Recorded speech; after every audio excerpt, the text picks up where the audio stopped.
Hello and welcome to the Welliverse with Tim and Chris.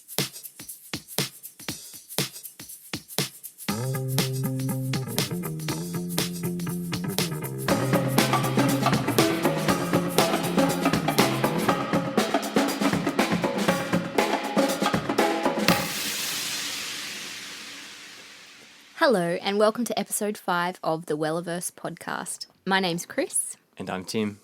And we're sorry that we've been a little bit preoccupied lately. It's been a while since our last episode, but safe to say we're happy to be back in front of the microphone and ready to talk about a great topic this week. Yeah, straight into it. Yeah. Oh, although we should ask each other our customary question. Mm-hmm. Tim, what have you been putting your energy into this week? Making it through the week. I don't know what's going on at the moment, but there seems to be lots of colds and flu, which I've been able to avoid, but it means at work people have been dropping like flies. So picking up the slack and trying to make it to the end of the day and just get everything done has been energyful. I have had an interesting week too, actually. It was the second week that I had a prac student at school where I teach. So I'm not just a PT, I'm also a primary teacher 3 days a week. And yeah, it takes a lot of energy to have a prac student with you. I really, really enjoy it. I've done it a lot of times now and I always get a lot out of it. But it's a lot of extra energy being really engaged and really thoughtful and reflecting not only on their practice but on mine as well in the process. But that was really rewarding. So yeah, it's been a good week. Cool. So our topic for today is gym culture. And we live in Australia, so a lot of it will be influenced by the current statistics and trends of what's going on in Australia in regards to the way people use gyms. But yeah, we just wanted to sort of talk about the gym as a thing in general, as a tool for your fitness, and the way that people make decisions of how to belong to a gym and, you know, what we actually get out of our involvement with fitness facilities. Yeah, we both have a fair bit of experience in this area.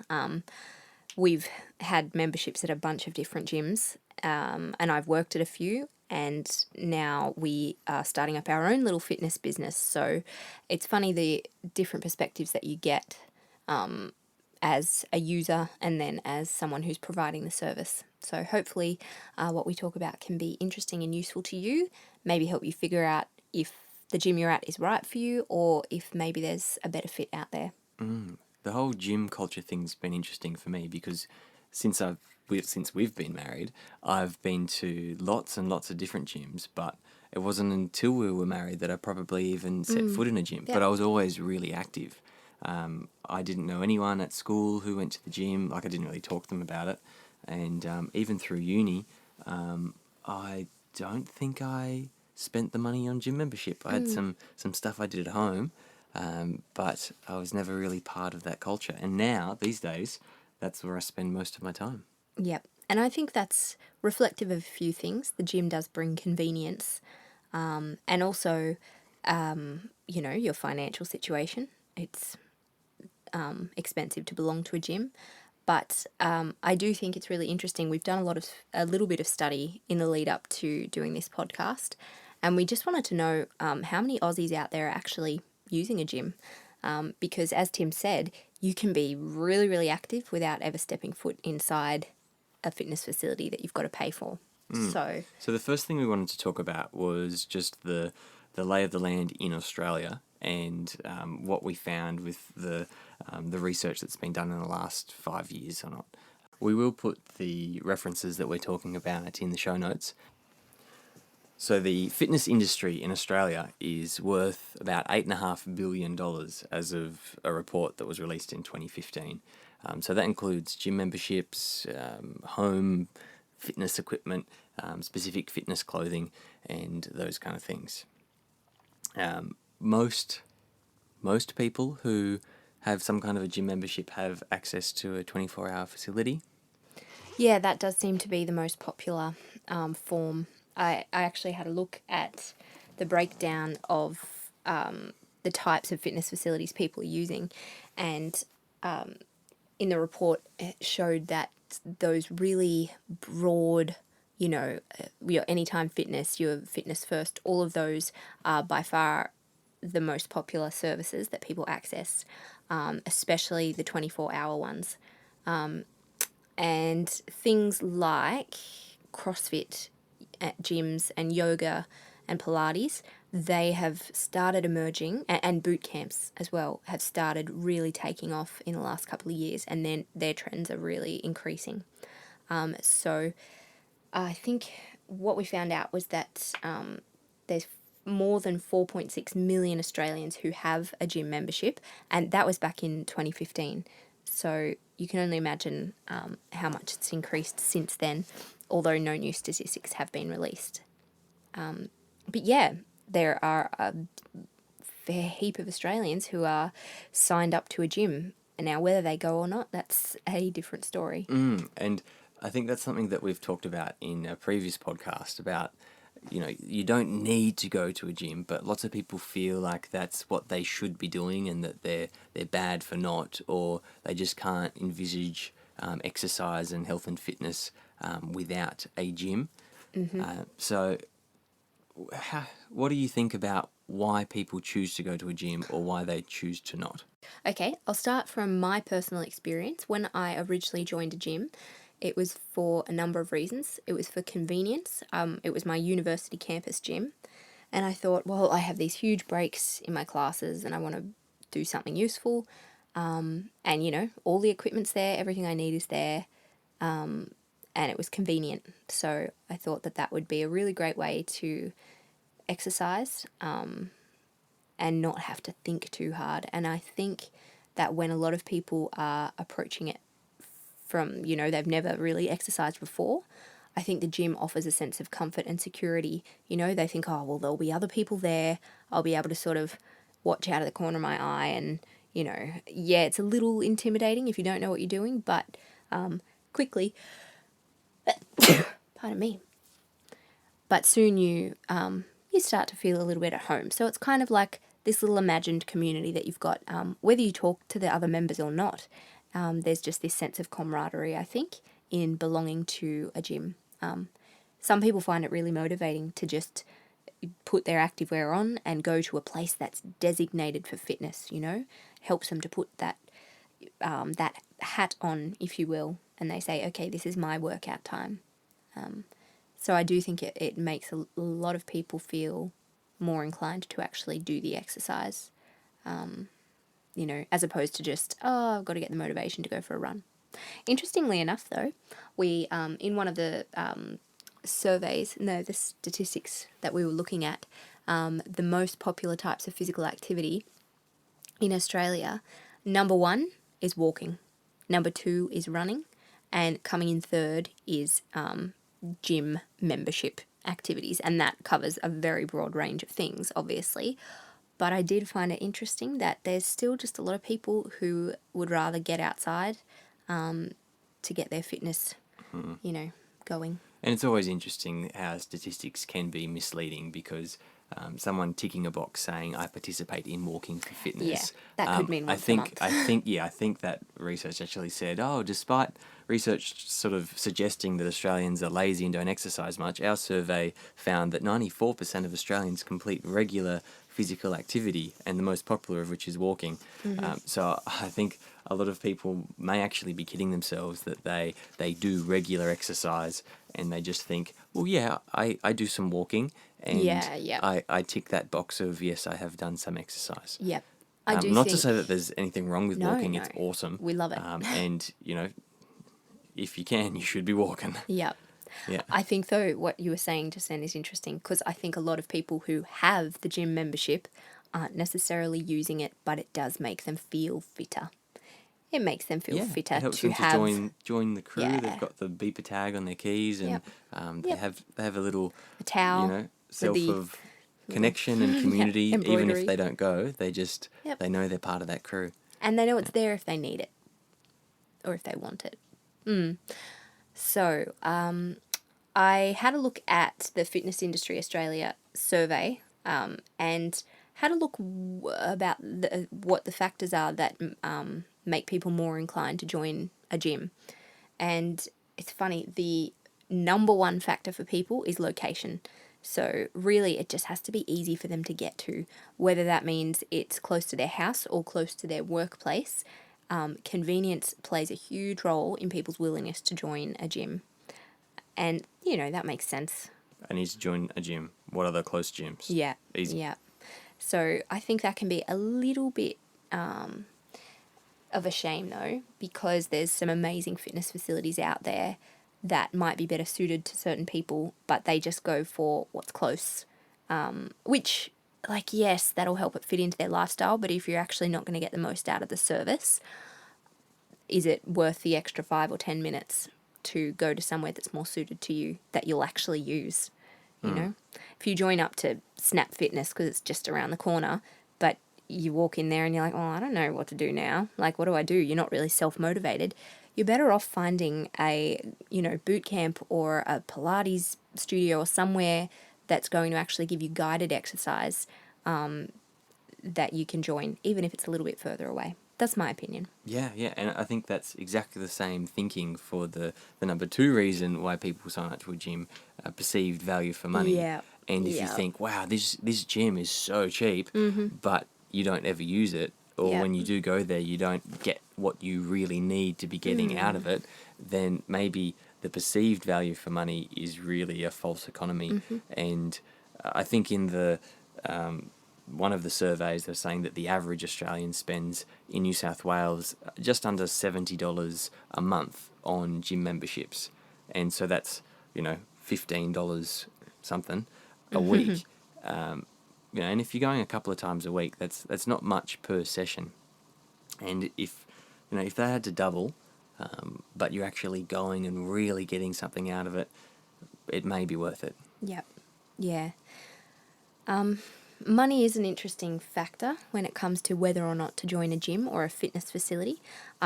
When I say fitness facility, I sort of mean gyms that aren't necessarily gyms. Like the gym that we go to isn't really a gym, but it offers so many classes. It's got yoga and CrossFit, and it has group fitness classes, but you can't just go there and do your own thing. So if you're thinking gym in the traditional sense, I think there's a whole new world out there now of other fitness facilities that you can belong to that are probably a little bit more specific in what they offer. But, for the purposes of our discussion, we're sort of including them in this this group. So, yeah, when we say gym, it could mean, your Pilates or yoga studio or the equivalent. Your fitness facility, yeah. Or your boot camp, whatever, so value for money is interesting because, a lot of places, they charge quite a bit and they want to lock you in. And it's funny being on the other side of it as people who are now offering personal training, small group personal training, because we see the reasons for that. You know that you're providing a quality service and you want it to be affordable for people, but you also need it to be self-sustainable, and you don't sort of want to have it not be valuable to the people who join. They need to know that it's valuable and that you've got something to offer that's going to benefit them. And I think when I look at places that offer weekly memberships for under $10, I feel like that's just insane, and that those places aren't going to be taking any responsibility for you as a person. They're going to expect you to turn up, use their service and leave, but I doubt you'll get much person time because professional people, they are what cost money. So just think about what you're paying for when you join your gym. If you're paying less than $10 a week, you're probably not going to get keeping the lights on. Quality people. Yeah, that's it. You're paying their rates, really. Anyway, something for you to think about. The number 3 thing on the list of what influences people's choices when they join a gym is the staff. And I think that should be the number 1, personally. Yeah, people make all the difference.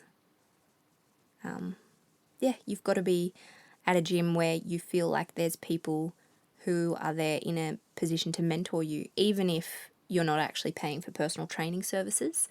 I would say it's just so important that the staff at your gym are nurturing and are actually engaging with the members.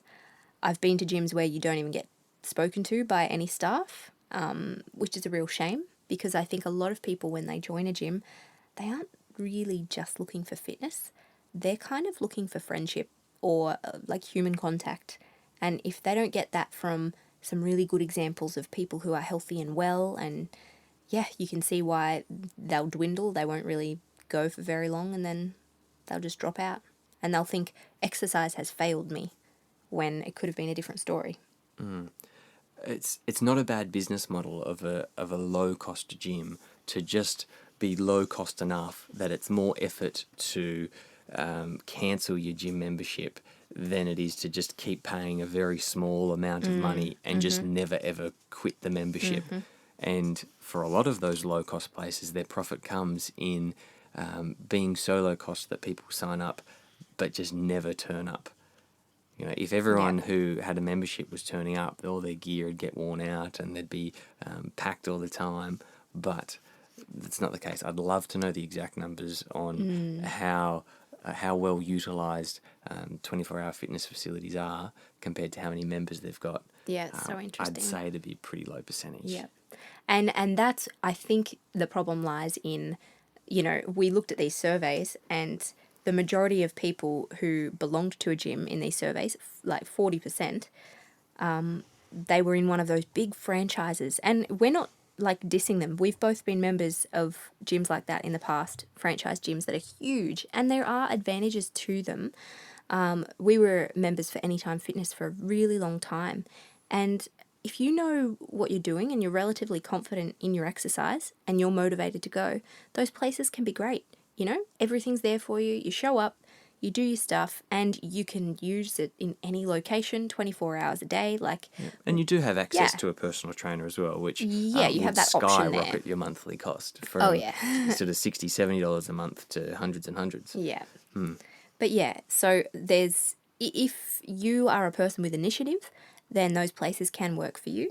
And you might even find that, like some of those Anytime Fitness gyms, the members there are regular and they are friendly, and you can build up that little sense of community that I think is a huge part of actually seeking out these fitness services.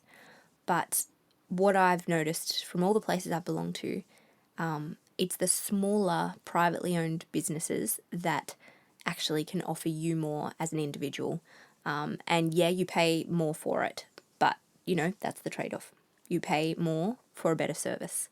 And I do think when people are seeking out and deciding, hey, do I join a gym, do I not? I guess it depends what kind of person you are with your exercise. If you're totally new, you haven't had much experience, I would say join somewhere that has group classes. Possibly join somewhere that's smaller, where you won't just get lost in a big sea, and somewhere where there's actually a trainer who's going to hold you accountable. So a great way to do that without a huge cost is to join like a boot camp or a small group training scenario, because those places, the trainer knows every single client who comes through their door. They're not running thousands and thousands of people and members through. It's manageable, and it's got that element of real human contact. And that trainer, and now we're speaking from experience, we notice if one of our clients isn't there for a class, and it's just so easy for us to follow up on that and to add that element of human contact. Hey, how are you? We missed you at class today. Just checking that everything's okay. And yeah, I think part of the reason those people have joined our gym is because they'd love something like that in their life. It's nice to be held accountable, and it's also nice to have people who care about your well-being. Definitely. Yeah.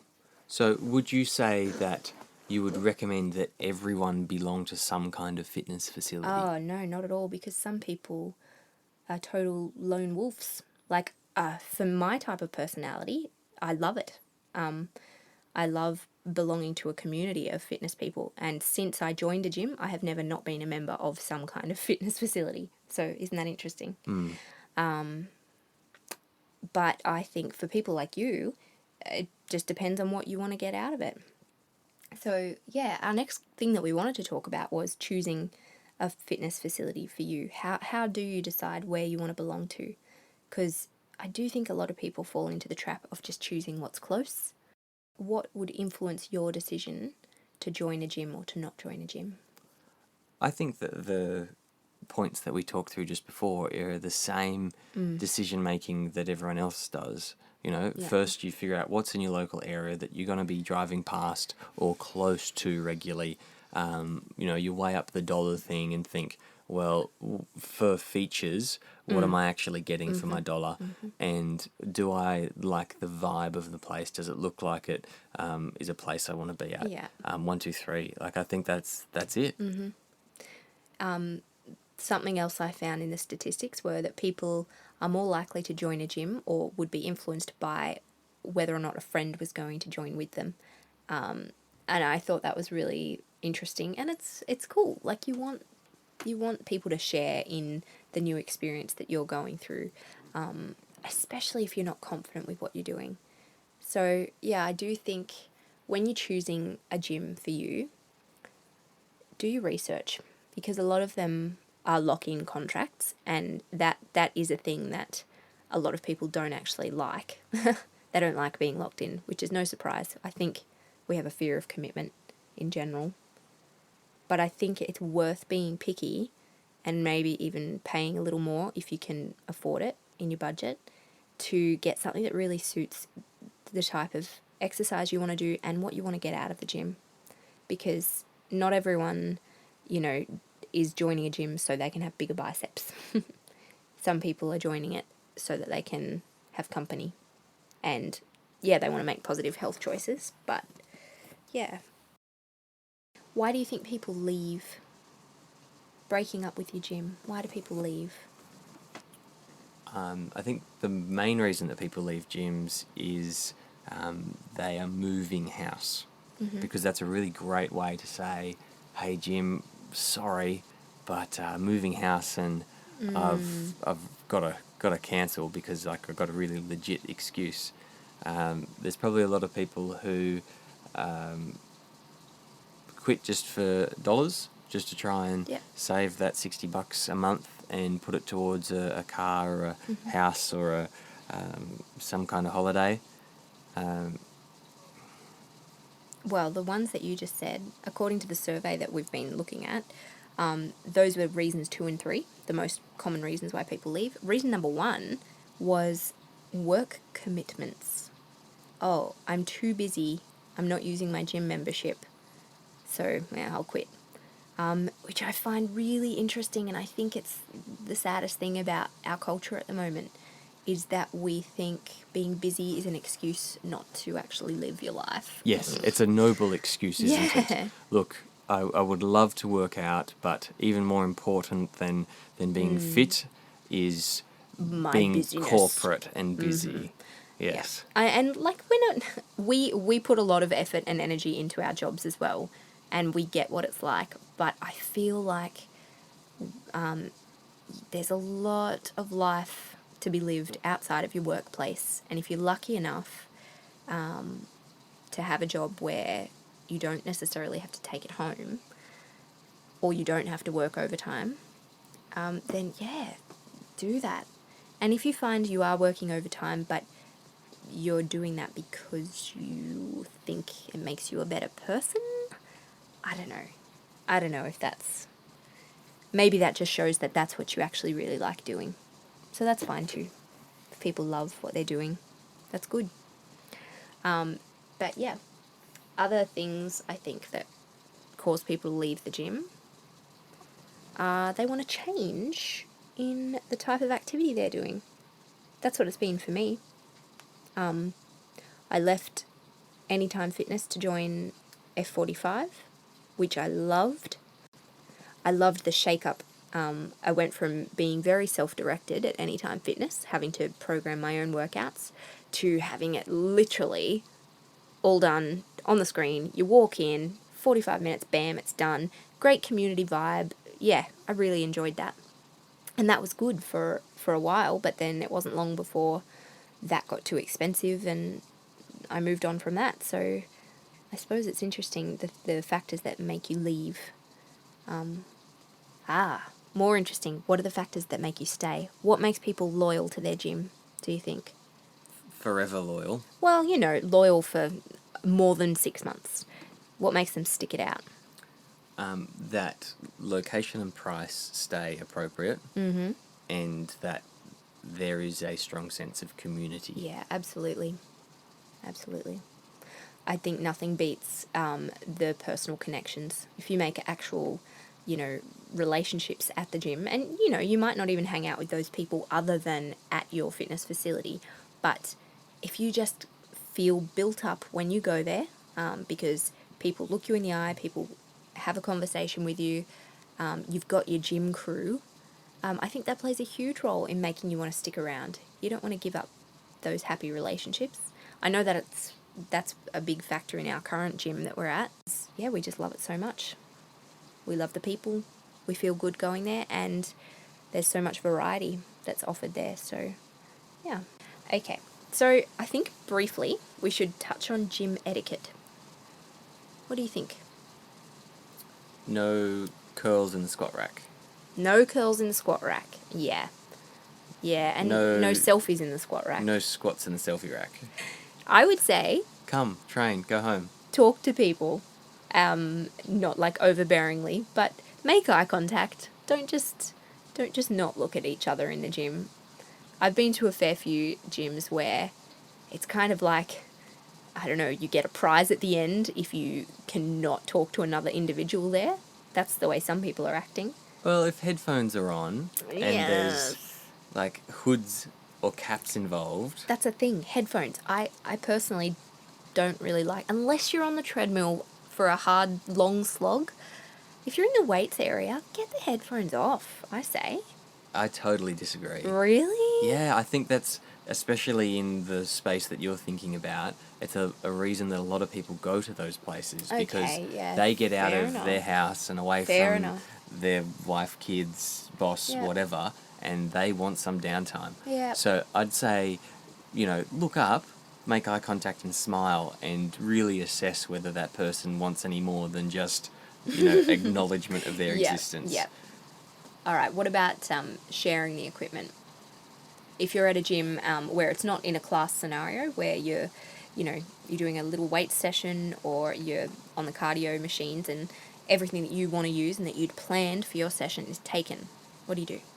Well, I would say if you're going during a busy peak time in a gym, that you have a plan for what you're going to do and learn how to modify that.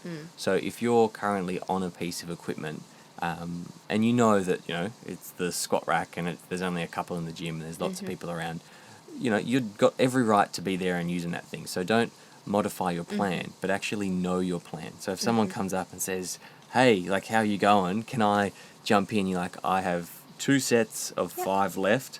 I'll be done in whatever.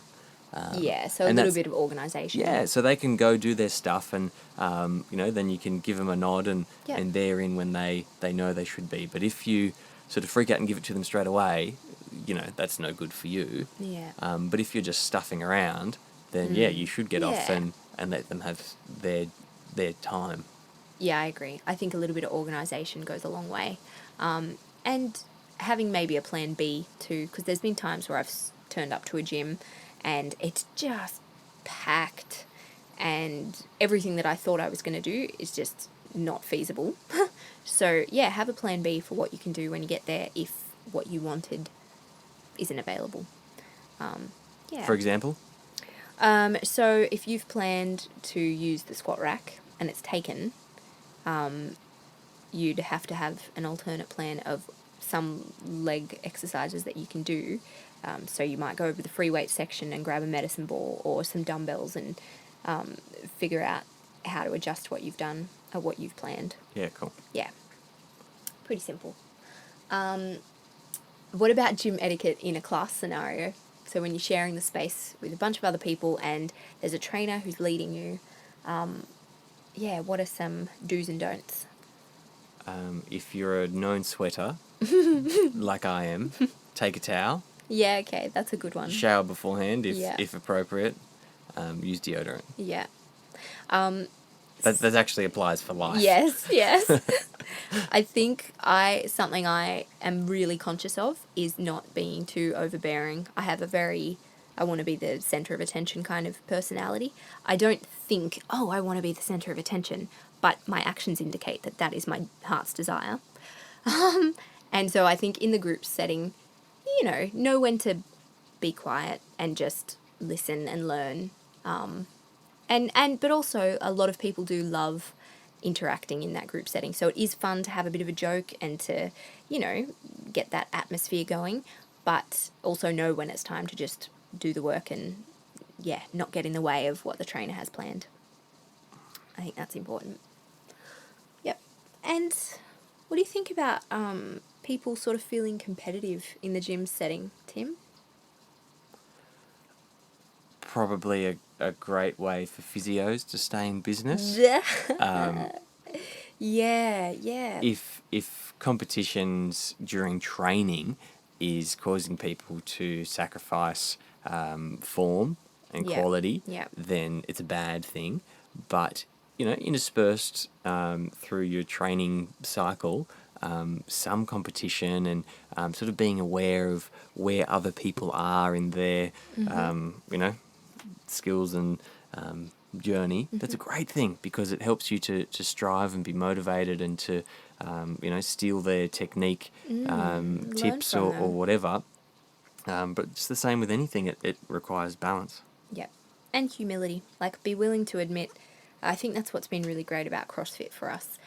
Being open to the fact that people have all different strengths. CrossFit is a really multidisciplinary style of training, and it's just like you've got your day. There's a day where you'll turn up and you'll own that workout because you happen to be really good at bodyweight stuff. But then the next day is going to be a 2RM back squat, and compared to everyone else, I just don't have that strength. That's not my fitness forte. So I think in a group setting, be willing to not assume that you should be the best or the fittest, but also not self-deprecate. It's a balance, like you're saying. Be open to learning from the other members and from the trainer. If you're not sure what is within your realm of capability, ask the trainer. Even if you're at a big chain gym, those trainers are actually there to answer your questions. If you've planned a workout but you're not quite sure what weights you want to use or the speed that you should be aiming for on the treadmill, if you're looking to do fartlek training or something, go and ask the trainer. Like, they've actually done some study to get a certificate to allow them to be there sitting at the desk. Their job is to help you if you have a question. So I would say go and ask them, hey, this is what I can lift as a 1RM. What do you think would be appropriate for blah, blah, blah? Or, whatever. Or even, what's an RM? Yeah, if you don't know, and if you see someone else working out and you're like, curious about what they're doing, if they seem approachable, you might be able to ask. Anyway, that's why gyms are good. There's people to look at and learn from. Okay, so why do we love our gym so much, Tim? Having had all this discussion about gyms and gym etiquette and why people choose gyms, why people leave gyms, we rave about our gym to other people. What is it that we really like about it? I've always been active, but it's been riding bikes and running and just sort of working in the yard and doing stuff. But the reason I really like the gym that we're at the moment is because I'm challenged to move better and in different ways that I haven't just developed on my own. So combination of movement specific classes and yoga and CrossFit really pushes a stiff runner in many different directions. So I think that's why I really like where we're at the moment, because it's challenging me in a way that I haven't been challenged before. And I'm pretty good at the stuff that I used to do a lot. But there's this whole massive sort of array of different things that I am currently slowly getting better at. And that's really satisfying. Yeah, and it's great to see that in you, because I've always really looked up to you and how active you are. And it's really good to see you taking on challenges that are in areas that you haven't worked on before. And yeah, the improvement is awesome. I love our gym for the variety, definitely. Like, I can be doing CrossFit one day and then beautiful Iyengar yoga the next day, or movement classes, or I could do Pilates if I wanted. Like, there's so much on offer, and I think a huge part of fitness and health is learning to listen to your body and to what it needs. So if you can join a place that actually has those different intensities of activities and those different expertise on offer, it's really great, because that is really a more holistic approach to your health and your fitness. But what I really love about our gym is the people there, both the members and the people who own it. They all have really big hearts and genuine natures. They all care, and they notice if you're not there, which I love. And yeah, I feel like the owners in particular, you can tell that they are building a place that they think the world needs. And I love that. Yeah, it's like, for me, the variety is what makes me really love it and all of those challenges, but it's the people that makes me not want to be anywhere else. Yeah. Yeah, because other places do offer variety. But yeah, that's it. The people and the unique relationships that you form, that kind of hooks you in, and you think, well, I'm really happy here. Yeah, and it's interesting now as a trainer, when we first joined our gym, it was just a few months before we started our own small fitness training group. And I used to think, how can those trainers at our gym care so much about me and know my name and notice if I'm not there? But now that we've got our own little fitness family that we've started up with LMB Fitness, I totally get it. These people are coming to use your service, and you've poured so much of your time and energy into creating this service for them and this experience, and you really care whether they like it or not, and you care whether they show up or not, and you care about their well-being, because they're someone who's chosen you. Like, it's kind of like they've honored you by saying, yes, we want to come and learn from you. So yeah, you just naturally invest in that person. And I think that is what quality fitness facilities should be built on. And I think that's why I now have an aversion to the more faceless ones, because I think in terms of longevity, actually getting people to be empowered with their own fitness, the relationships is what's going to get that off the ground. Yeah, I agree. For I sure. agree. Actually living rather than just ticking another box and Yep. grinding away to desk and then grinding away to treadmill and then, watching some telly and going to bed. Living Yeah. is the difference. So, just finishing off this chat, what are our hopes for LMB Fitness? LMB Fitness is our small group training. At the moment, we do 4 mornings a week, and we really love it. We're always excited to get out of bed and go there and see all our members.